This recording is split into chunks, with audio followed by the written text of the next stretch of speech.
Les phobies, phobies. c'est quoi? Les phobies, c'est une peur intense. Voilà. C'est une peur extrêmement intense qui va arriver d'un seul coup devant un objet ou une situation.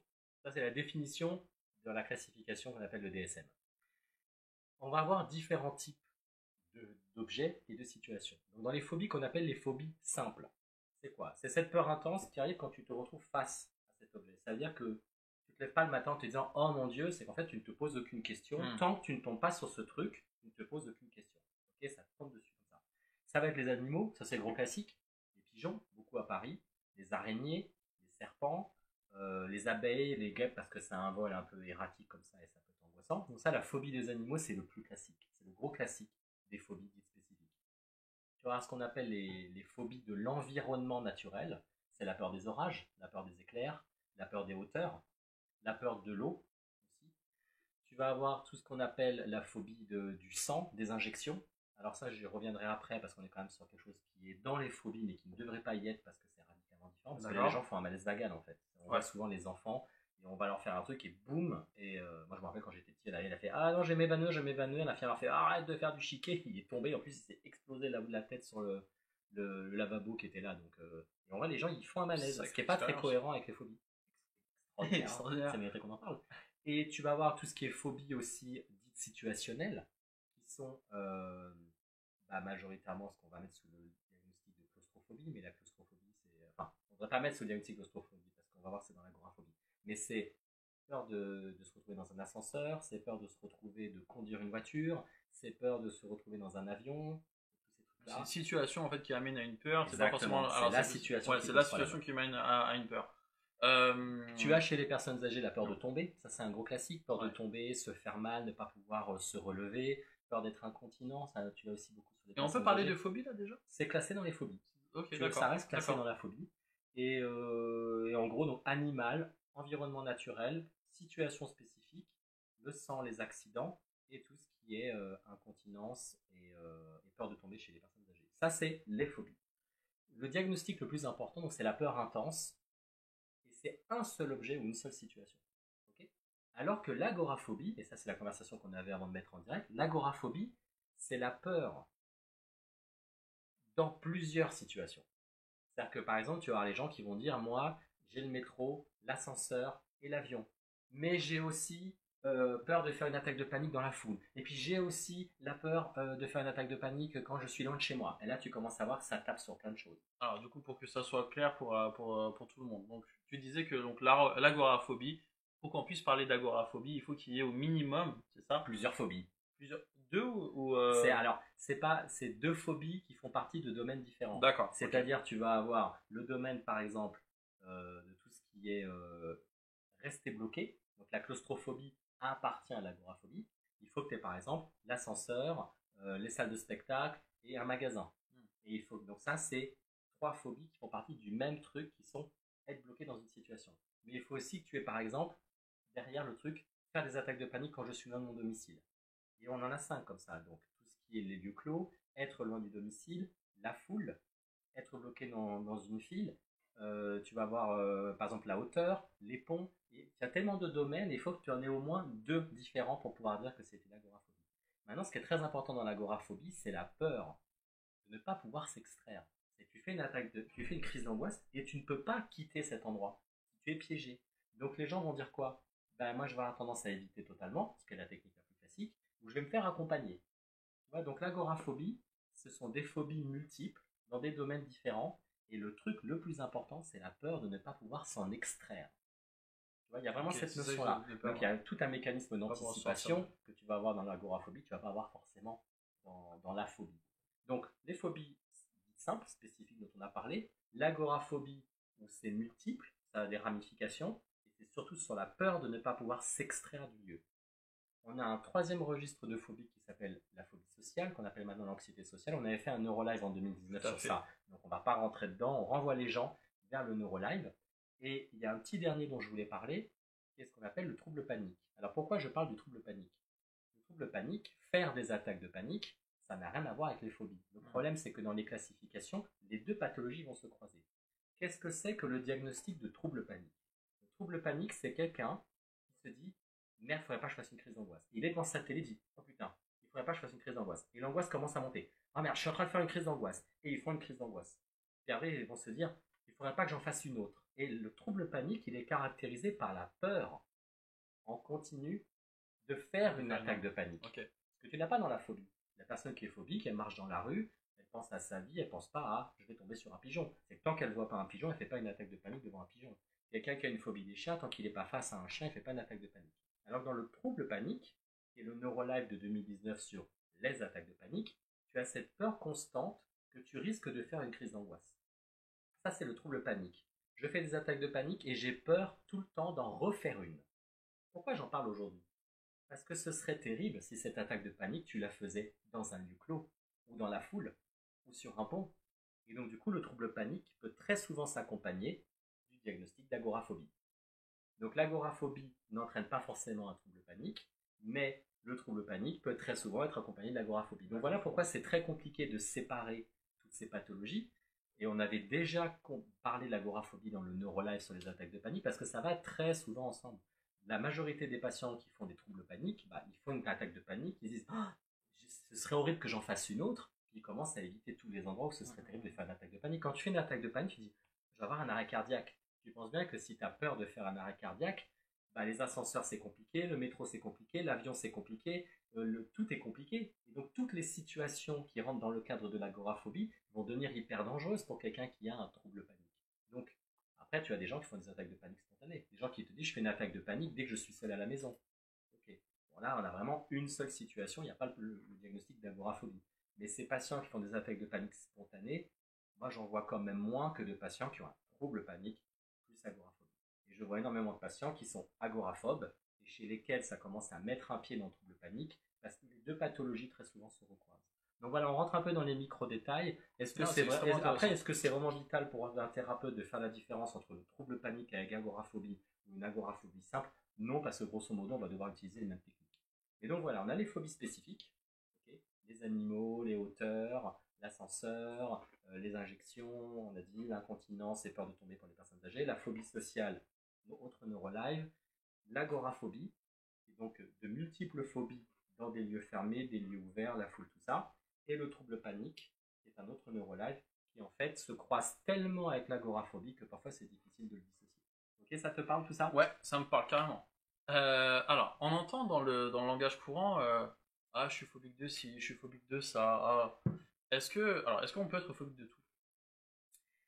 Ou alors, est-ce que du coup c'est possible de, oui, enfin, ouais, phobique de tout. Alors moi, un patient de qui aurait des angoisses de tout, je me demanderais petit 1 si c'est pas un trouble dépressif. C'est que quand tu fais une dépression, tu commences à avoir une montée d'angoisse et tu peux être angoissé de la journée qui t'attend, être angoissé de devoir gérer tes clients, être angoissé de devoir gérer ton patron et les collègues, angoissé parce que tu vas devoir prendre le métro, angoissé parce que tu as des dossiers compliqués, et là tu commences à être angoissé de tout, de la lourdeur de la vie. Ça pour moi c'est dépressif. Mais tu peux aussi avoir des angoisses de tout et de rien, et chez certaines personnes, parfois toutes ces angoisses qui n'ont parfois pas de sens, angoissé parce qu'il y a quelqu'un qui bouge à côté de toi, angoissé parce que il y a eu un truc étrange à la télé, angoissé parce que la fenêtre s'est ouverte. Moi, j'ai déjà vu 2-3 fois ça, ça rentrait plutôt quand même dans des diagnostics de schizophrénie. Alors, peut-être que du coup, alors, à ce moment, pardon, ma question en fait était mal formulée. Est-ce que c'est possible de, par exemple, d'être phobique d'un verre d'eau, enfin d'un verre par exemple? Est-ce que c'est possible d'être phobique d'une madeleine? Est-ce que c'est possible d'être phobique d'une table? Ce sont toutes ces phobies un peu étranges qui rentrent dans la phobie donc, des objets, où il y a des gens qui n'aiment pas les trous, il y a des gens qui n'aiment pas certaines textures, Okay. il y a des gens qui ne supportent pas d'avoir, quand les mains sont mouillées, d'avoir les mains tout étranges, tu sais, un peu, je sais pas comment ça s'appelle, mais ridées. Ouais. Tu as des gens qui vont dire, je ne supporte pas d'entendre un ballon qui explose, je ne supporte pas le bruit, je ne supporte pas les gens qui... je ne parle pas de l'énervement des gens qui font des bruits de bouche, mais il y a des gens qui sont... par exemple, moi, je ne supporte pas les clowns. Ah, sachez mon coming out, j'ai pas une énorme phobie des clowns, mais je déteste les clowns. Et quand j'étais gamin, quand on emmenait au cirque, j'avais le cœur qui battait à fond les ballons, je déteste les clowns. J'ai une copine qui a aussi une méga angoisse des clowns, elle voit un clown à la télé, elle est dans tous ses états, tu vois. Donc ça peut revêtir absolument toutes les ventes. T'as des gens qui sont angoissés quand ils voient des asticots. Alors après, qu'est-ce que ça déclenche derrière? On pourrait dire, ah, c'est une peur de la mort et compagnie. Non, c'est simplement qu'il va y avoir une crise d'angoisse et que c'est pas agréable. Après, il y avait un petit truc, tu sais, il y avait quelqu'un sur Instagram, je crois que c'est Vanessa justement qui nous avait dit sur Instagram la semaine dernière, et la question de la peur de la déglutition. La peur de la déglutition, quelqu'un qui a juste l'angoisse, peur d'avaler de travers et de mourir, on est dans le cadre des phobie. Par contre, quelqu'un qui commence à te dire, je fais des attaques de panique dans l'ascenseur, je fais des attaques de panique dans l'avion, je fais aussi des attaques de panique quand je suis loin de la maison, et j'ai aussi notamment la peur de mourir si j'avale un aliment de travers, là on rentrera dans le diagnostic d'attaque de panique. Attaque de panique. Là on est vraiment sur le trouble panique. Je pense qu'on avait Parce dit que ça commence à différencier. faire un petit peu trop. Alors, agoraphobie, parce qu'il y a l'ascenseur, le métro, l'avion, c'est agoraphobie, mais quelqu'un qui est conçu pour crise d'angoisse quand je mange, c'est une phobie, mais ça a toutes les caractéristiques de l'attaque de panique. Et on va voir, de toute façon, on va voir que le commun de tout ça, le commun des phobies et le commun du trouble panique et de l'agoraphobie, tout ce que tu veux, c'est de faire une attaque de panique. Une crise d'angoisse, ça s'appelle une attaque de panique. Donc, vu que toutes ces pathologies convergent vers l'attaque de panique, finalement, est-ce qu'au final la personne a un trouble panique avec des éléments agoraphobiques? Est-ce que c'est une phobie simple? Est-ce que c'est un trouble panique qui se fait passer pour une phobie? Moi, j'ai envie de te dire, je m'en fous un peu. Oui, Ce qui fait que du coup, j'ai dû repartir dans les classifications avant que tu arrives pour regarder quelle était la micro-différence dans les diagnostics. Je pense qu'il y a beaucoup de thérapeutes qui ne vont pas vraiment faire la différence.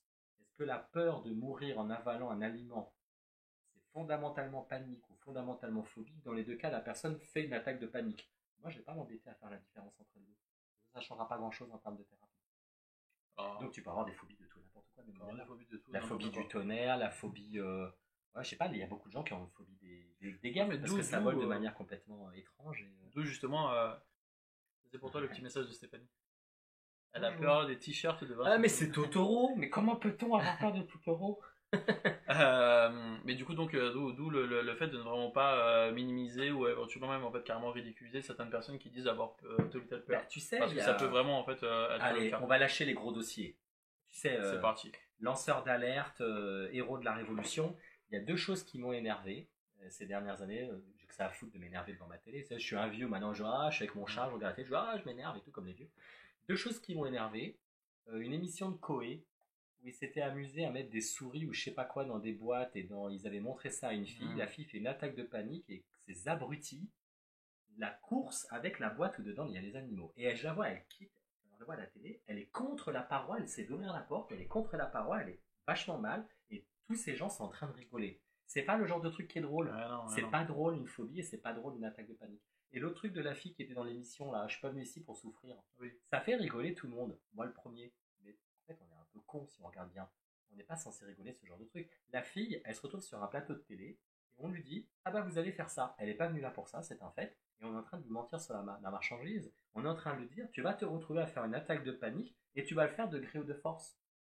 Donc le propre d'une attaque de panique, c'est que tu perds le contrôle. Tu perds le contrôle de la situation, tu perds le contrôle de tes émotions. Ton cerveau il disjoncte et on va dire ah bah on va pas vous demander votre avis, on va vous l'imposer. Je suis pas venu ici pour souffrir. La fille, elle a été la risée du pays pendant des mois et des mois. Moi, j'ai pas trouvé ça très intelligent, très honnêtement. Non, c'est sûr. Donc, c'est une personne qui t'en souffrance. bah oui, bien sûr, il faut pas rigoler avec les attaques de panique. Il faut pas rigoler avec une attaque de panique, c'est extrêmement violent. Et il y a un côté qui peut être traumatisant, c'est que si tu es pris au dépourvu par quelque chose comme ça, enfin, tu sais, un peu le délire, souvent ce que certaines personnes pro-psychanalyse reprochent aux comportementalistes, c'est qu'on y va comme des bourrins. T'as peur des serpents, on te fout dans une boîte avec des serpents et on te les jette au visage. T'as peur des souris, je te les fais gigoter sous le nez. Non, c'est pas comme ça qu'on fait la thérapie comportementale.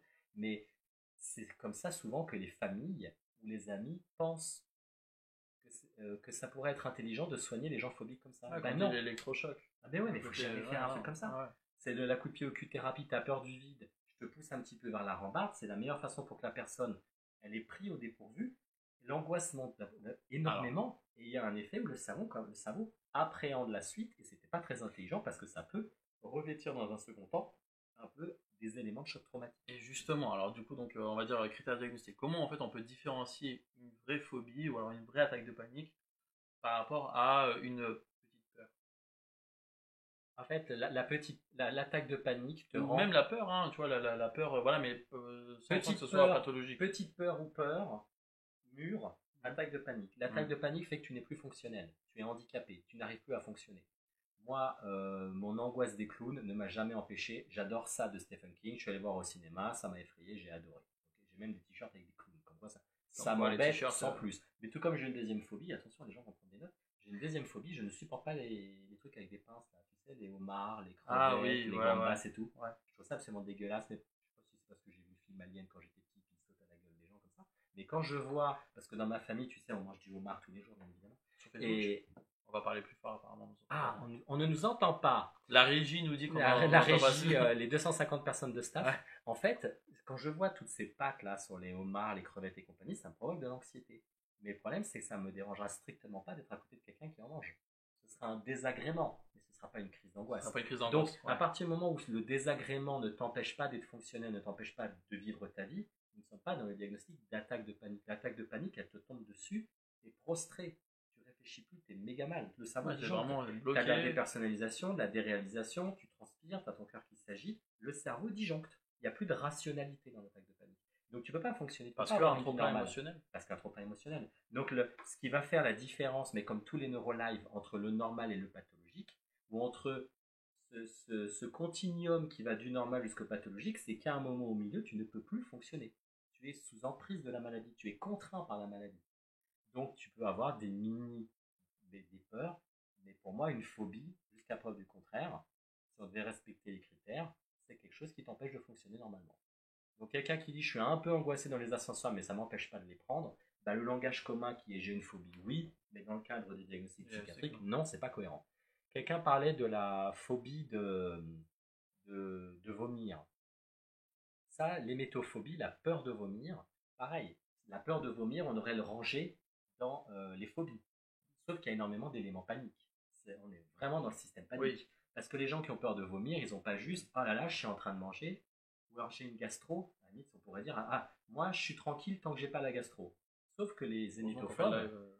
Bah oui, mais sauf que le problème c'est que les hémétophobes, ils n'ont pas que ça. C'est que les hémétophobes, ils ont peur de croiser du vomi dans la rue, ils ont peur d'être à côté d'un enfant qui pourrait vomir, ils ont peur de manger du fromage fondu, ils ont peur de certains aliments, ils ont peur d'avoir chaud, ils ont peur d'aller dans un endroit où s'ils ont mangé et qu'après ils sont debout, là que ça va provoquer qu'ils vont vomir, ils ont peur de faire du sport après avoir mangé, ils vont manger dans certaines positions pour pas que la nourriture... Et en fait, c'est tellement organisé que là pour moi, tu n'es plus dans la phobie simple, tu rentres vraiment dans un fonctionnement qui est trop compliqué, et là pour moi, tu es vraiment les deux pieds dans le trouble panique, avec les métophobies.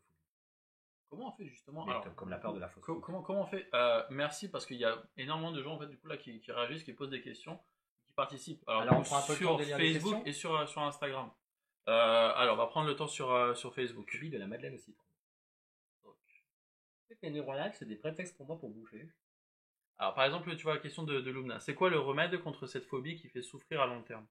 Après. On va en parler après des techniques. Là, pour l'instant, on est dans la discussion. Ma fille de 9 ans a... Alors, on va reprendre un peu au-dessus. Ma fille de 9 ans a une peur panique des ascenseurs au point de se mettre en danger, à se sauver et prendre les escaliers sans bas. Comme quoi, il n'y a pas de mystère, on n'est pas dans la petite peur, on est vraiment dans l'attaque de panique. Comme dans la vidéo avec Koé ou la fille, là. C'est vraiment une angoisse qui est tellement violente que les gens ne réfléchissent plus. Il y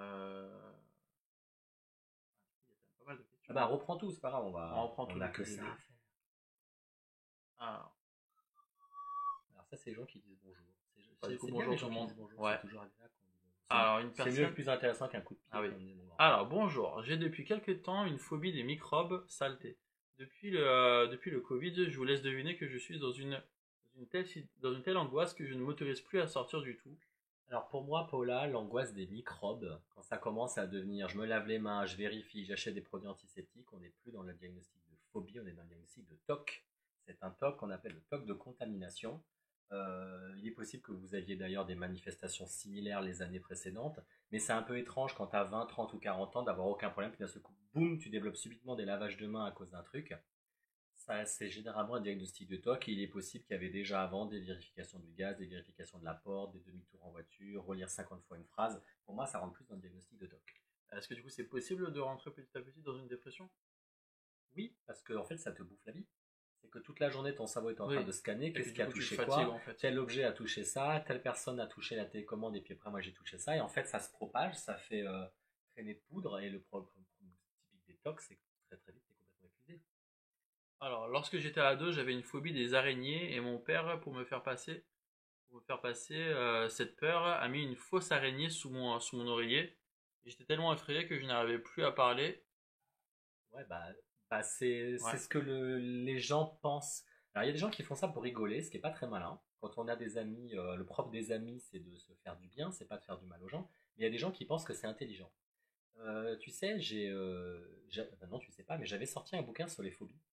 Et l'éditeur avait fait une pochette. Je l'ai là, je l'ai gardé. avec une mygale énorme. Donc tu as un bouquin, ok, et tu as une mygale qui fait la taille de ta main sur le bouquin. Il me montre le design. Moi, je vois ça. Je dis, écoutez, moi, je ne suis pas angoissé par les araignées. Et vous pensez franchement que la personne qui est phobique des Ouais. araignées va prendre le bouquin et le ramener à la maison? Je dis, no way, vous oubliez tout de suite. Ça ne marchera jamais. Ah bah, on trouvait ça pertinent. Bah, c'est pertinent si vous voulez que personne ne l'achète. Je l'ai gardé, hein, je l'ai gardé. Mais là, on va pas le montrer parce que s'il y a deux trois personnes qui sont phobiques des araignées, ça va monter d'un seul coup. Mais Voilà. c'était pas très intelligent. Alors, du coup, les personnes ont phobie des Des avions et avions de et la de la maladie, maladie. ça c'est un gros classique. C'est quoi le remède donc Donc ça, contre c'est la ce qu'on a phobie? dit Ça, tout on à a l'heure, c'est la dit. deuxième partie du neurolive. Les Et du coup, ascenseurs, c'est tu as fini. répondu. Tu as un très joli Ah bah, pouce c'est bon. là-dessus. Tu as un Merci. pouce très proportionné. Et là, Ah bah là, du coup, sur Insta, je sais pas si les personnes ont.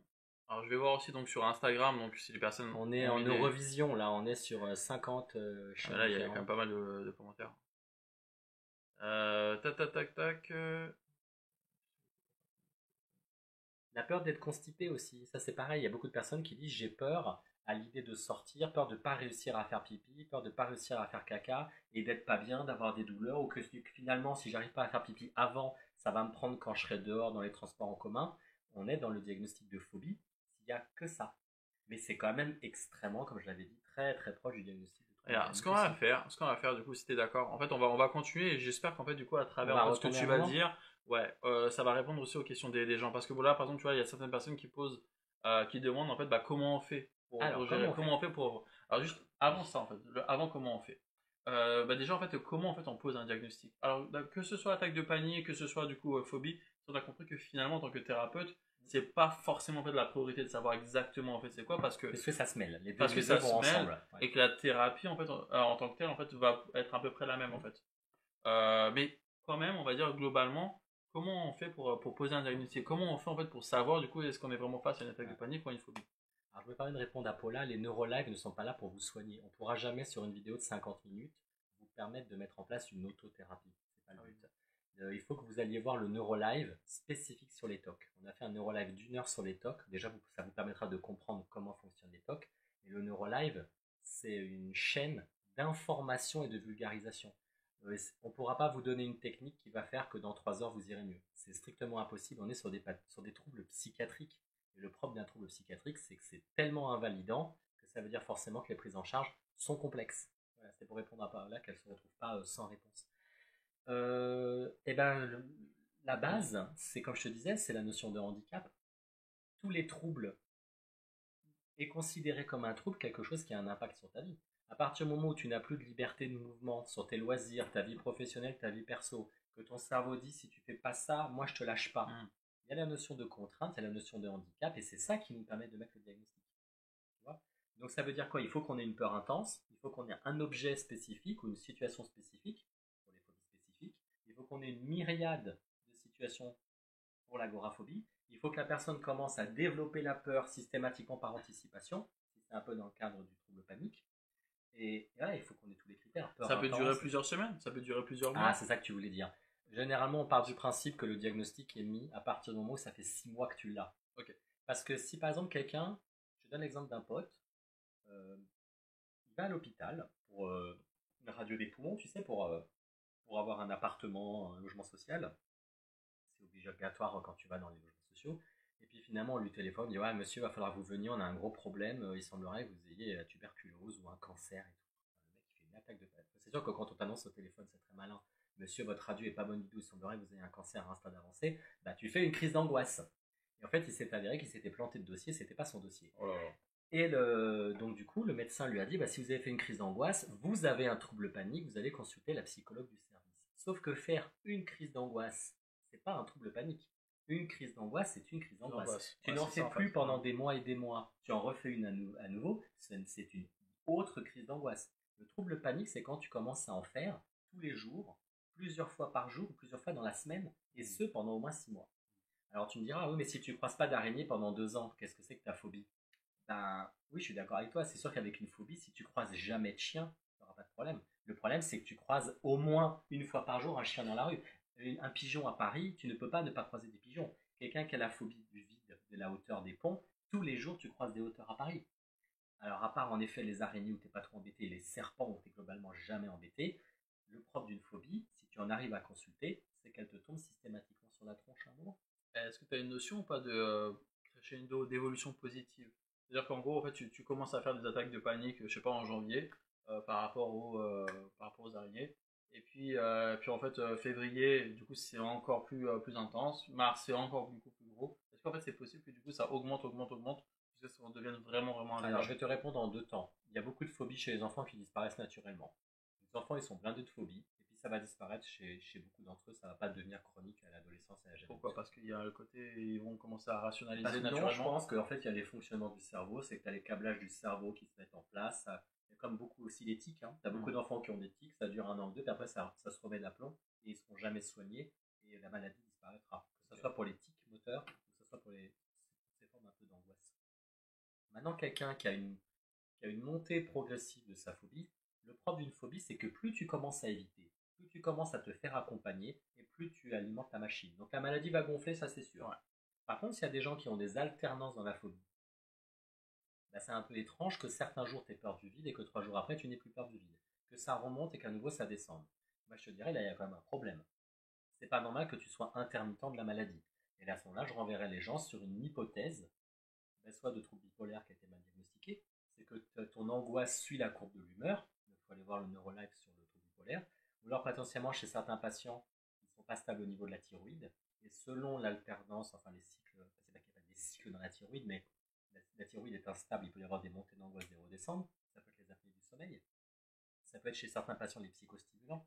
À force de prendre de l'alcool, de boire énormément de café et compagnie, bah, le cerveau il explose. Évidemment, tu as des montées, des redescentes d'angoisse, mais tout comme tu as des personnes aussi qui ont le syndrome prémenstruel. Et le syndrome prémenstruel, tu as toujours le même système, c'est que tu vas avoir pendant plusieurs jours tous les mois un peu plus de dépression, un peu plus d'impulsivité, un peu plus de pensées suicidaires, un peu plus d'hypersensibilité et subitement plus d'angoisse. Donc, ça peut être tout et rien. Mais tout comme tu peux avoir des personnes qui ont des traumatismes. Alors, c'est pas qu'ils ont été traumatisés par un chien, mais ils ont été traumatisés par exemple par quelque chose. Je sais pas, le père qui a été violent quand il était gamin. Et le cerveau commence à perdre pied. C'est-à-dire que, je sais pas, il a été traumatisé par son père. À chaque fois qu'il a son père au téléphone, boum, son angoisse dans les ascenseurs, elle augmente. C'est pas une phobie de l'ascenseur. C'est une phobie de l'ascenseur qui s'allume selon ce qui se passe en accord avec le trauma. Donc, toutes les phobies ne sont pas traumatiques, loin de là, mais il faut toujours faire attention si une phobie ne serait pas justement potentiellement due à un traumatisme, qui peut parfois être extrêmement éloigné de la phobie en question, hein. C'est quand même du coup important en fait de savoir que ce soit en tant que patient ou en tant que praticien, c'est quand même vraiment en fait important aussi de savoir un petit peu de quoi on parle pour pouvoir aussi mieux traiter la plainte. Donc pour répondre à Vanessa, il y a des pathologies des enfants qui vont guérir naturellement, mais il n'y a pas de mystère. Un trouble anxieux qui s'installe à l'adolescence et à l'âge adulte ne fait que grossir parce que les gens ont cette tendance naturelle à fuir l'angoisse et donc à fuir la situation qui provoque l'angoisse. Et plus tu fuis, plus tu trouves des parades, plus tu te fais accompagner et plus tu augmentes ta maladie. Tu vas prendre de plus en plus de place. Ça veut donc dire que l'évitement est une stratégie intéressante à court terme, et c'est une stratégie qui augmente la pathologie à long terme. Se faire accompagner, je suis angoissé dans le métro, systématiquement je demande à quelqu'un de venir m'accompagner, bah, déjà ta vie est extrêmement dysfonctionnelle parce que si quelqu'un n'est pas là, tu ne peux pas fonctionner. Puis tous tes amis ne peuvent pas systématiquement te faciliter la vie. Bah, à force de te faire accompagner dans le métro parce que tu as des angoisses, la maladie elle gonfle à ce coup. Et puis au bout de 6 mois, un an, c'est devenu quasiment impossible de ne pas avoir une attaque de panique en descendant les escaliers du métro. Les pigeons à Paris, ça peut faire rigoler, mais les phobies des pigeons à Paris, c'est Ouais, ingérable. C'est vraiment ingérable. Est-ce qu'on passe bah là du coup en fait on peut passer à la qu'est-ce qu'on thérapie? fait? Ouais, à la thérapie, ouais, Alors, exactement. comme Il y a je pas viens besoin de le d'amener dire, quoi. comme la phobie et son corollaire agoraphobie peut être avec un pied dans le trouble panique, peut être dû à un diagnostic de phobie ou à un diagnostic de trouble panique, et que ces deux pathologies peuvent être un trouble anxieux qui se développe naturellement avec les années à cause de ton cerveau, mais ça peut être la conséquence d'un trauma, ou ça peut être aussi comorbide d'un trouble bipolaire, ou ça peut être aussi comorbide du trouble prémenstruel dysphorique, ou ça peut être comorbide simplement que tu prends trop de psychostimulants, trop d'alcool, trop de cocaïne, trop de weed, trop de café. Il faut déjà poser la base.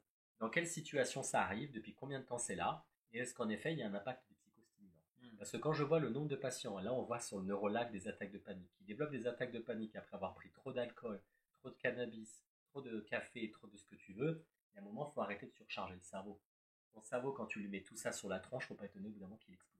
Mais ça, ce seront plutôt des attaques de panique brutes. Ça tombe dessus, c'est la peur de mourir, la peur de faire un arrêt cardiaque, la peur de faire un AVC. Ça, c'est très attaque de panique. Sur les phobies, elles sont constantes, elles sont chroniques. Donc, j'ai déjà vu des patients comme ça qui ont des phobies, par exemple, de mourir avec un aliment qui est bloqué, faire une fausse route. Moi, j'ai souvent trouvé qu'il y avait quand même souvent un pied dans la dépression. Et ces patients-là, ils sont tranquilles pendant des années, boum, ils commencent à faire une dépression et cette phobie, elle arrive. Quand pour des raisons X ou Y, traitement antidépresseur ou ce que tu veux, la dépression se tasse, la phobie redescend. Ça ne veut pas dire que toutes les phobies sont comme ça. Il faut toujours se méfier quand une phobie est intermittente. Les troubles psychiatriques sont chroniques. Quand tu as un trouble qui n'est pas chronique, il faut se demander très clairement ce qui alimente derrière. C'est pas cohérent. C'est pas cohérent. Quelqu'un qui te dit depuis quelques mois j'ai des angoisses dans le métro, mais ça m'était déjà arrivé il y a 5 ans, ça m'était arrivé aussi il y a 10 ans. Ça c'est intéressant. Bah, si cette femme, ça lui arrive systématiquement juste après avoir accouché, peut-être qu'en fait elle nous a fait 3 enfants, 3 postpartum, et dans le postpartum, elle a subitement des angoisses dans le métro, puis dès que le postpartum se tasse, l'angoisse dans le métro disparaît. Ok. Tu as des gens aussi subitement, mais des femmes aussi, qui vont commencer à avoir des problèmes hormonaux aux alentours de 50 ans, et là tu te dis, une phobie des avions qui arrive subitement à 50 ans, est-ce que votre dernier vol en avion s'est mal passé? Non. Alors si ce dernier vol s'est pas mal passé, c'est pas comme s'il y avait eu des turbulences, tout le monde avait hurlé, il y avait le masque qui était tombé, là ça serait très trauma, on est d'accord. Non, subitement à 50 ans, elle commence à se dérégler. Donc soit c'est les hormones, soit elle développe des apnées du sommeil, soit peut-être simplement elle est en train de rentrer dans une forme de burn-out professionnel, et le burn-out peut te créer subitement ce type d'angoisse. On dira oui, mais c'est une phobie des avions. Ouais, mais là ça ressemble quand même beaucoup plus à des attaques de panique pure. Du coup, c'est subtil quand même, en fait, du coup, de réussir en fait à différencier ça, par exemple, d'un Mais non, justement ça n'est pas d'une subtil. phobie, Car quand tu t'appelles Vincent Tribou, ça n'est pas subtil. d'une C'est phobie qu'une phobie, événementielle tu ou développes. situationnelle. Tu peux pas développer une phobie à 50 ans. Les phobies, tu les as. Ça, ok, Tu ouais. les as à l'adolescence et elles vont te poursuivre toute ta vie. Une phobie qui arrive à 50 ans, c'est toujours pour moi un début de dépression, un Ouais. début d'apnée du sommeil, quelqu'un qui tire un petit peu trop sur les psychostimulants ou simplement un burn-out.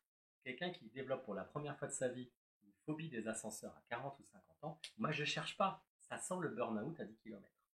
Donc ça sert à rien de faire une thérapie d'exposition aux ascenseurs. C'était plus intéressant de calmer le burn-out, que cette personne dorme un peu mieux, qu'elle arrête de travailler jusqu'à 2 heures du matin, qu'elle fasse des coupes et qu'on regarde au niveau des hormones si elle est stable, qu'on regarde chez certains patients si l'oreille interne, pareil, quelqu'un qui commence à développer une peur du vide à 45 ans, l'oreille interne, ça peut être intéressant de la checker. Les apnées du sommeil, ça peut être intéressant à checker. Donc ça veut dire quoi? C'est-à-dire que quand tu vois ton psy, est-ce que c'est une pathologie qui est là depuis des années et des années? Est-ce que c'est une pathologie intermittente?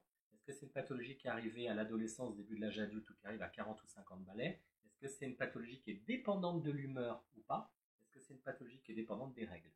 Et là, à nouveau, phobie, attaque de panique, même combat. Une phobie n'est pas censée arriver à 40 ou 50 ans. C'est pas cohérent. Un patient qui me dit 45 ans, je développe une phobie du bruit, je ne supporte plus le bruit, c'est pas cohérent. Ouais, Eh ben, ça a commencé au moment où il commence à se friter avec son boss. Il a été harcelé au travail, il a été viré de Manu Militari par son boss. Il a beaucoup ruminé cette histoire-là. Il se frite avec son voisin qui laisse les chiens crient toute la journée. Et boum, 45 ans, il développe subitement une intolérance au bruit. Mais en fait, il est en train de faire ce qu'on appelle une dépression mixte. Il a plongé en dépression avec des éléments d'agitation bipolaire.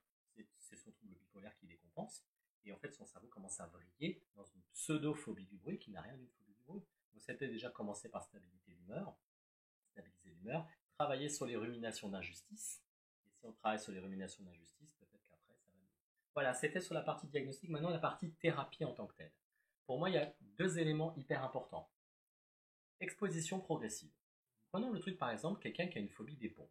Phobie des ponts, phobie des ascenseurs, phobie des animaux, phobie de tout ce que tu veux. À partir du moment où c'est un objet ou une situation identifiée, tu vas te rapprocher extrêmement progressivement. C'est pas la peine d'aller directement dans l'ascenseur, on se tape 10 étages. C'est même pas la peine de penser. Peut-être que l'exercice le plus simple, c'est déjà de rentrer dans l'ascenseur et mettre le doigt sur le bouton pour que les portes ne ferment pas. Okay. Si c'est trop dur, commençons déjà à faire cet exercice les yeux fermés. On est dans le canapé. Je m'imagine à l'intérieur d'un ascenseur. On laisse l'angoisse monter. Quand ça devient trop dur, on fait un break, on respire. Donc il y a beaucoup de techniques de relaxation. Quand ça commence à aller mieux, je refais l'exercice. Donc exposition en imagination, ça marche énormément. Dans les phobies des chiens, on ne va pas directement aller dans une animalerie regarder des chiens. Là, on a tout le travail avec Google Images où on va prendre des images. Alors, c'est pas le patient qui tape chien ou araignée, parce que quand tu tapes araignée dans Google Images, tu vois que des trucs horribles. Donc là, tu vas faire une attaque de panique. Moi, ce que je fais, c'est que je commence déjà par des dessins animés. Je prends Roxy Rookie, par exemple. Je prends un chien qui est mignon avec des arcs-en-ciel machin. Et là, tu vas commencer cette exposition qui, même si ça n'est que 10 secondes, tu commences par 10 secondes, tu fais un break, tu reprends, et tu vas refaire jusqu'à ce que cette image saute. Et tu vas monter dans des images de plus en plus dures. Je l'avais dit ça d'ailleurs lors d'une relève sur les attaques de panique. Hein. C'est qu'en fait, on n'est pas dans l'évitement, voilà, on affronte, mais de façon progressive, effectivement. Quelqu'un qui fait des attaques de panique dans le métro, qui commence déjà peut-être à se mettre dans la station sur un siège en plastique et à laisser passer les métros, mais il ne prend pas le métro. Ouais. Si c'est hyper angoissant, bah, il quitte le siège en plastique, il sort de la gare, il respire, il revient dans la gare. Tant que l'angoisse. C'est petit à petit. Voilà. C'est pas la peine de monter jusqu'ici, on va dire là, tu vois, on voit le truc. 0, 10, bah, on va laisser monter l'angoisse jusqu'à 5, 6, on redescend, on fait un break. Et tu vas fixer des objectifs qu'on peut atteindre, des micro-confrontations, avec des techniques de relaxation entre les deux pour faire redescendre. Afin d'être aussi justement du coup en réussite, et exactement. Du coup se redonner confiance et se dire que voilà, si on a réussi à faire ça, bah, peut-être que du coup demain on arrivera à faire ça. Faire attention à toutes les personnes qui sont accompagnées, parce que si on veut faire l'exercice en se faisant accompagner quelqu'un dans l'ascenseur, moi je veux bien que ce soit une première marche. Si prendre l'ascenseur, même juste rester dans la cabine avec le doigt sur le bouton, et rester à respirer tranquillement, c'est trop dur, on ressort. Si c'est inconcevable, avant de dire à quelqu'un tu vas m'accompagner, il y a quand même à nouveau les techniques en imagination. Sur la peur de vomir, on a un truc génialissime qui s'appelle en effet à nouveau Google Images. On prend des photos de vomi. Alors moi je commence par des photos de vomi dans les dessins animés. Après on n'a jamais tapé vomi sur. Tous les matins au réveil, il faut le faire. Après tu prends des images de personnes qui vomissent. Et après tu passes à YouTube. Là tu as des gens qui dégueulent. Parce qu'il y a des gens qui se filment en train de vomir sur YouTube. Mais là tu coupes le son. Attends Charmine. Okay. Là tu coupes le son. Et la personne, à force de regarde des gens qui dégueulent dans YouTube. Après tu retires l'image, tu leur fais écouter que le son. Parce que le son, il y a tout un bruit qui est extrêmement désagréable. Et après, tu rajoutes à la xème séance la vidéo où il y a l'image et le son. Les gens qui ont peur de faire des fausses routes font toujours le même système. Il y a plein d'aliments qui sont interdits. Ils mâchent beaucoup trop. Ils prennent énormément d'eau. Et puis souvent, ils se font accompagner et compagnie. Là, on va reprendre des trucs. On va commencer à diminuer la mastication. On va commencer à diminuer les litres d'eau qu'ils avalent. On va commencer à réintégrer des aliments compliqués. Donc, on est vraiment sur des expositions ultra progressives. Si on ne le sent pas, on continue à faire plus simple. Et l'autre point qui est hyper important, c'est qu'il faut quand même qu'il y ait une tolérance à l'angoisse. C'est que si la personne ne supporte pas l'angoisse, elle renvoie un message au cerveau qui est quoi? Je ne supporte pas l'angoisse. Le cerveau voit que l'angoisse te fait peur. Ben, qu'est-ce qu'il fait? Il t'envoie de l'angoisse pour te prévenir que tu vas avoir de l'angoisse. Et là, on revient au neurolife sur les attaques de panique. C'est pour ça que pour moi, c'est très difficile de soigner les phobies en ne concevant pas que ça peut avoir un pied dans le trouble de panique. C'est que la phobie, c'est technique de relaxation et exposition progressive à ce qui te fait peur, alors que le trouble panique, c'est la tolérance à l'angoisse pour que ton cerveau ne t'envoie pas de l'angoisse pour te dire que tu vas avoir de l'angoisse. Quelqu'un qui tolère l'angoisse, le cerveau voit que ça ne te dérange pas, il arrête de t'en envoyer. Et moi je pense qu'il faut mixer les deux modèles. Il faut mixer le modèle d'exposition à la phobie et le modèle de tolérance à l'angoisse pour désautomatiser ce système où je t'en envoie pour te prévenir que tu vas en avoir. Et là, sinon, ça tourne en rond, on s'en sort plus. Je pense que c'est quand même du coup important de le dire. Parce que là, c'est ton exemple de vomi qui me fait penser à ça. Évidemment, on rentre dans cette démarche-là de vouloir éventuellement du coup ne plus avoir la phobie du vomi. Si cette phobie est handicapant au quotidien, on va dire ça comme ça, ou en tout cas si on pense que du coup c'est handicapant. Sinon, on a le droit d'avoir des phobies. C'est-à-dire que si par exemple, je sais pas, moi genre, j'aime pas le vomi. Par exemple, toi qui es phobique du neurolive, tu détestes le neurolive. Je suis phobique du neurolive. Tu fais des efforts pour quand même les faire. Non, mais ce que je veux dire, c'est que si par exemple, en fait, chacun d'entre nous, on a le droit d'avoir des phobies tant que c'est pas handicapant, tant que c'est pas une plainte. Je veux dire, je sais pas, si je suis phobique de l'avion, bah, je suis phobique de l'avion. Et si j'ai jamais voulu aller juste au Japon, ok, bah j'irai pas au Japon. On a le droit aussi de ça. Parce que non, mais il faut surtout pas, je sais pas moi. Par exemple, si Cécile qui parle comment on fait pour les abeilles. Bah déjà, les abeilles, il faut déjà les regarder en photo, puis les regarder sur YouTube. Et puis par exemple, en fait c'est dingue, mais en fait Google Images et YouTube, c'est quasiment 90%, 95% de la thérapie. Quand quelqu'un est capable de tolérer même le bruit de zzz comme ça et compagnie, et tu travailles bien ça, le jour où tu te retrouves dans un jardin et qu'il y a une abeille ou une guêpe qui se promène, le cerveau va s'allumer beaucoup moins. Parce que les gens qui détestent les abeilles, ils sont déjà angoissés quand ils en regardent une. Donc tu as déjà tout ce travail à faire. Et la deuxième chose, c'est que quand l'abeille se promène, l'abeille, elle en a rien à foutre, elle va pas s'amuser à venir nous piquer, elle a autre chose à faire que ça. Ce qui va poser problème, c'est qu'on ressent de l'angoisse. Si on n'aime pas l'angoisse, comme je venais de dire, le cerveau envoie de l'angoisse pour nous prévenir qu'on a de l'angoisse. Là, il y a tout un travail d'acceptation émotionnelle. Il y a mon angoisse qui est là, je vais la laisser vivre cette angoisse. Mais je ne vais pas la prendre comme une menace. Et cette angoisse, si on l'accepte et qu'on cohabite avec, on ne se tape pas la deuxième angoisse envoyée par le cerveau. Et donc ça va redescendre beaucoup plus vite. Mais ça, c'est le neurolife sur les attaques de panique. On accepte et on vit avec. Et puis pour moi, en fait, il y a cette balance en fait entre rationnel et émotion. C'est-à-dire que si en fait, du coup, on arrive en fait un petit peu à calmer l'émotion en y apportant en fait quelque chose de rationnel, peut-être que du coup, en fait, ça aide aussi en fait à pouvoir affronter ce qui nous faisait peur. Je sais pas, par exemple l'abeille, du coup, en fait, on peut justement aussi s'intéresser. Pourquoi en fait l'abeille il va nous piquer? Pourquoi La l'abeille majorité des gens n'arrivent pas à l'expliquer. Les gens savent très bien, ça fait 50 ans qu'on leur dit que leurs parents leur ont dit, leurs amis leur ont dit, leurs grands-parents leur ont dit, la guêpe n'a aucune plus-value à être piquée. Mais ce qui pose problème, c'est que les gens ne supportent pas le ressenti d'angoisse. Oui. Donc Cécile, si regarder une abeille à la télé ou écouter le bruit ne vous dérange pas, peut-être que vous avez beaucoup plus le versant panique. Quelqu'un qui est phobique, même voir une abeille, ça lui pose problème. Par contre, si voir une abeille ne vous dérange strictement pas, vous avez plus le versant panique, c'est pour ça que c'est très difficile de dissocier les deux maladies, et c'est plutôt une approche de tolérance à l'anxiété. C'est qu'en fait, vous êtes allergique à votre anxiété. Et en étant allergique à votre anxiété, vous produisez de l'anxiété. Donc moi, je serais plus partisan d'un protocole ACT qu'on avait développé dans le Neurolive. Allez voir le Neurolive sur les attaques de panique, je pense que vous allez trouver votre bonheur. On vend du bonheur. C'est joliment dit. On vend du bonheur. C'est joliment dit. Est-ce qu'on a répondu à tout? Combien il nous reste de minutes à peu près? Il nous reste très exactement. On a commencé tard, non? On a commencé à 20h10, non? Il nous reste... Ouais, à 20h10. Ouais, il nous reste à peu près 15 minutes. Ah, 15 minutes. De toute façon, en fait, sur Insta, on verra, donc il y aura le décompte, il y aura 30 secondes pour avant la Tu fin. peux faire ça avec ton doigt là? Je peux faire ça, et comme ça, du coup, on va voir. Alors hop, c'est parti. Les gens ne se rendent pas compte à quel point tu as de très très beaux doigts. En Merci. plus, tu en as 5 à chaque main, ce qui n'est pas courant. C'est ça. Et j'en ai aussi au pied. J'ai pas encore réussi à faire avec. Je m'attendais tellement pas que tu finisses. C'est ça. C'est l'effet. C'est l'effet mois de mai, c'est l'effet déconfinement. Quoi. Parce qu'il fait 30 degrés dehors, on s'est pris, ouais, c'est clair. On s'est pris la barre. Du coup, donc Paula te remercie pour les conseils. De rien. Alors, Cécile, du coup, par exemple, quand Cécile nous dit je suis phobique des abeilles et des araignées et phobique de la foule et compagnie, là, elle est plus dans la phobie. On est d'accord qu'elle est dans le diagnostic d'agoraphobie avec des éléments de panique. Avec des éléments de panique. Les gens vont devenir experts, les gens vont pouvoir écrire la 6e version du DSM. Mais c'est super intéressant. Hein. Ne prends jamais les transports seuls sans aucun urgent, donc ça en a parlé. Musique de les oreilles. Ça commence à l'adolescence, les phobies en étant.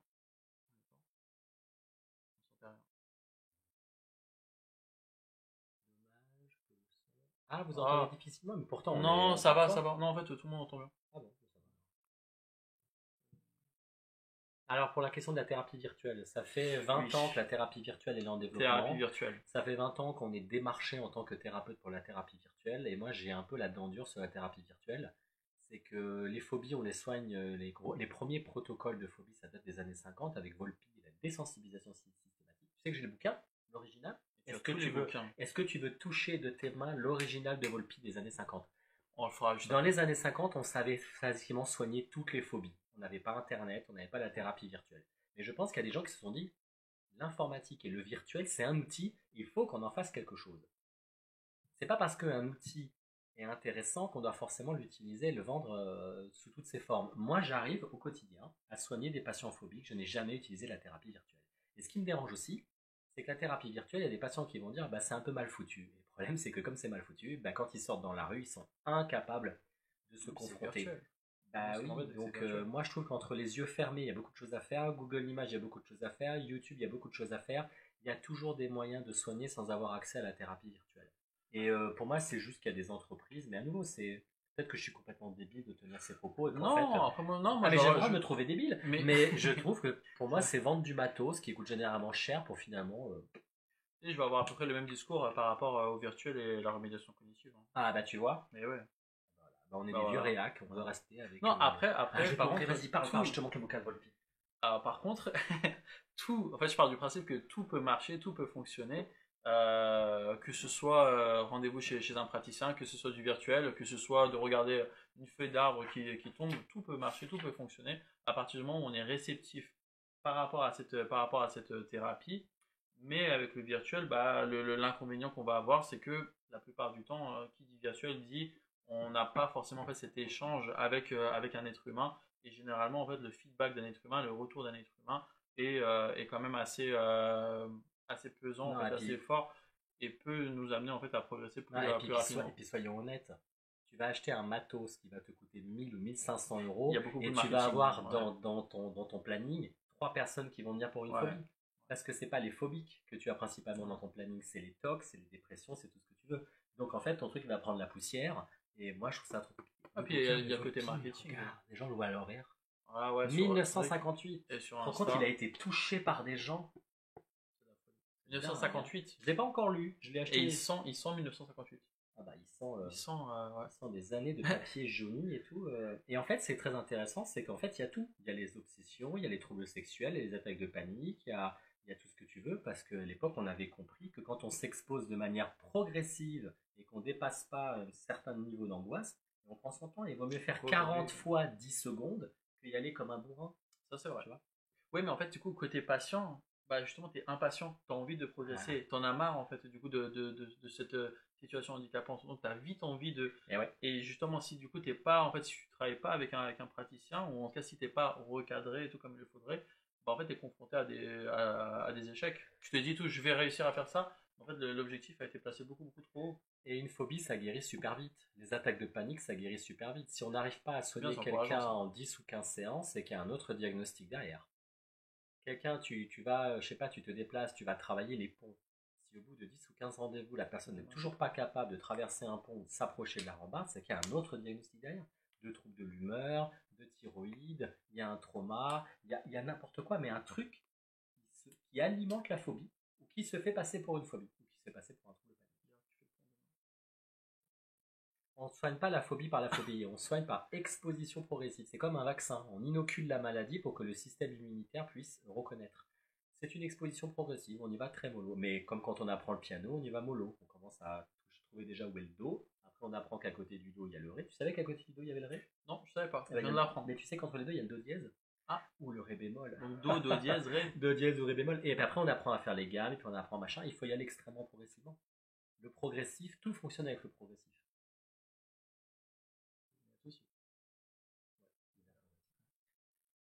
Euh, Et bien, je crois qu'on a tout dit. Voilà, Ça a voilà. été quand même, ouais, du Ouais, coup, on bah a réussi voilà. à tout tenir et tout en une heure. Plutôt pas mal.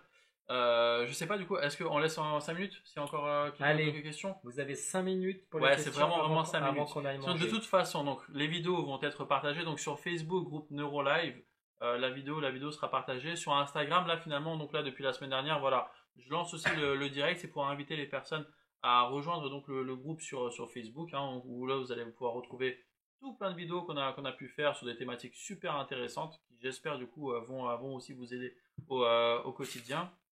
On continuera aussi du coup, quelques directs, je pense, comme ça, sur Insta. Et puis bah voilà, Ah hein. oui, merci. N'hésitez pas à partager. Heureusement qu'il y a des Ah gens oui, qui suivent. c'est vrai, la phobie du sang. Ah oui, la phobie du sang. Alors la phobie du sang, si c'est oh, quand je vois du sang, je suis angoissé parce que je vais attraper le sida et compagnie, on est dans les TOC. On est sur ce qu'on appelle le TOC de contamination, lavage de mains, j'évite, j'appelle Sida Info Service, je vais dans Internet, c'est un TOC. Par contre, la personne qui dit à chaque fois qu'on doit me faire une prise de sang, je fais un malaise vagal, on l'a classé dans les phobies, mais il y a un truc qui est très important, c'est que le propre de l'anxiété, il y a une augmentation du rythme cardiaque. Dans le malaise vagal, il y a une diminution du rythme cardiaque. Donc on ne peut pas avoir une phobie, c'est-à-dire un trouble anxieux, où l'angoisse augmente, et en même temps faire un malaise vagal, c'est pas possible. Donc quand les gens commencent à faire des malaises, on est plutôt dans ce qu'on appelle en fait, ma phrase n'a pas de sens parce que ça s'appelle pas. C'est que, en fait, de quoi je parle? C'est qu'en fait, il y a des gens génétiquement, ils sont pas encodés de la même façon que nous. C'est que quand ils voient du sang, en fait, leur cerveau diminue le rythme cardiaque. Et il semblerait, l'hypothèse c'est quoi? C'est qu'ils auraient un cerveau extrêmement adaptatif. C'est que, en fait, si tu es blessé, bah, c'est intéressant d'avoir une diminution du rythme cardiaque parce que si tu as un cœur qui bat moins vite, tu perds moins de sang. Tu auras une hémorragie moins importante. Donc en fait, le cerveau confond le sang et notre sang. Quand on lui fait une seringue, il se dit ah, merde, ça va sortir, je vais faire une hémorragie. Donc il diminue le rythme cardiaque pour éviter l'hémorragie. Et c'est ce qui fait que du coup, exactement, il y a une perte de conscience. Là, c'est un problème de, de, de battement cardiaque qui diminue. Et là, ce qui est très intéressant, c'est qu'on n'est pas du tout dans les mêmes types de thérapies. Ce sont des thérapies où on fera pas avec un psychologue. C'est plus intéressant de le faire avec un médecin généraliste qui connaît le truc. C'est qu'en fait, on va faire des expositions, mais alors encore plus progressives que progressives, et on va réfléchir à des techniques pour augmenter le rythme cardiaque. Ça va être quoi? Serrer les poings, réfléchir à des choses qui nous mettent en colère. Par exemple, je me rappelle un truc qui vous met bien en colère, et vous allez vous refaire le truc dans la tête parce que ça va tellement vous énerver, vous allez augmenter le rythme cardiaque. Mais on est là sur des thérapies, comme c'est relié au cardiaque, on n'est plus dans de l'exposition progressive. Et l'erreur, c'est qu'en fait, quand on a une prise de sang, il n'y a pas de progressif. C'est qu'on rentre dans le bureau, la dame elle nous met le machin, on pique, et là, boum, direct. Et on voit bien que les gens, ils ont pas peur du sang, ils ont peur de faire un malaise et de se faire mal. Oui. Parce que quand tu fais un malaise, boum, tu tombes. Moi, je te dis, la personne qui s'est ouvert le crâne en tombant sur le tabouret, c'est quand même super impressionnant. Donc, il faut travailler avec un médecin pour qu'il puisse justement donner des gifles et gérer le problème du malaise. Et c'est de l'exposition avec technique pour se mettre en colère ou augmenter la tension musculaire. C'est extrêmement spécifique. Et nous, les psys, on n'en voit strictement jamais parce qu'on n'en voit jamais. Et de manière générale, c'est conseillé de faire ça plutôt avec un médecin, pas avec un psychologue. Super, ça marche. Bah, du coup, merci beaucoup pour ces explications. Effectivement, en fait, c'est vrai, on n'avait pas parlé de la phobie du sang. Et on n'a pas parlé des petits vieux qui tombent dans la rue. Ça, c'est un gros classique. On va terminer en 30 secondes. Allez. Ce sont des personnes qui sont déjà tombées et qui se sont cassées une jambe, qui se sont retrouvées par terre pendant 1 heure ou 2, qui se sont fait pipi dessus, tout ce que vous voulez. Donc il y a un côté extrêmement traumatisant dans cette histoire. Parce qu'en fait, au-delà de la phobie, parce que c'est quelque chose qui arrive très tard, c'est que simplement tu prends conscience que ton corps, tu ne le maîtrises plus. Donc tu deviens vieux, tu perds contrôle de tes sphincters, tu perds contrôle de tes jambes. Et puis il y a cette idée que si tu tombes, tu te casses une jambe, bah, c'est pas je fais une crise d'angoisse, c'est je me pète une jambe, j'en ai pour 6 mois de rééducation kiné et compagnie. Tu peux rester, c'est ce qui est arrivé à ma grand-mère, elle s'est pété la gueule à 7 ou 8 heures du matin, mais il y a quelqu'un qui l'a trouvé 2 heures et demie après, sur une place comme ça. 2 heures et demie, à glisser sur du verglas, tu restes 2 heures et demie à attendre. Et ça, c'est. Mais tout comme mon autre grand-mère est tombée dans son jardin, c'est un voisin qui l'a trouvé 4 heures après, tu vois. Donc ça, c'est un truc des vieux. Et évidemment, il commence à se dire merde, il faut pas que je tombe, il faut pas que machin. C'est un très très gros classique. Entre eux, voilà, c'est la perte de tonus musculaire, c'est la perte de tout ce que tu veux. Et là, il y a quand même un pendant traumatique qu'il faut bosser. Parce que quand tu tombes par terre, tu te casses quelque chose, il y a du sang, il y a les papiers, il y a quelque chose qui est très traumatisant qu'il faut bosser. Et on travaille beaucoup en effet en cabinet. Alors, à travailler avec eux, est-ce que vous pouvez déjà marcher, par exemple, sans votre canne, dans mon bureau? Est-ce que vous pouvez commencer à... On va travailler sur le fait de moins utiliser la canne, tu vois, et leur dire... Peut-être tu as une conscience aussi d'un début de perte d'autonomie. Ah bah, tu perds vraiment ton autonomie et ton corps te lâche. Là, on est pas, entre nous, on n'est pas sur une phobie déconnante. Hein. Non, non, non. C'est quand même, t'as quand même de bonnes raisons de commencer à flipper. Oui. Surtout qu'il y a quand même des personnes âgées qui se cassent quelque chose tous les ans. Tous les ans. Parce que quand tu tombes et ta main, tu peux plus rattraper une rambarde, ta main elle est pas assez forte pour soutenir ton corps. Donc il y a pour moi quelque chose de très traumatisant. Après, il n'y a pas énormément, nous on n'a pas énormément de connaissances sur ça. Moi je l'avais fait avec une seule personne. En effet, c'était un monsieur qui avait développé une sclérose en plaques, donc il avait quand même 65-70 ans. Sclérose en plaques, et bah, il s'amoindrit physiquement, il tombe par terre, il se casse le bras, et il était terrifié, donc il avait toujours sa canne, et même son médecin lui disait c'est bon, il ne pourra plus rien vous arriver, et non, il continuait avec sa canne. Et il était accroché à sa canne même pour traverser une pièce pour aller chercher un café.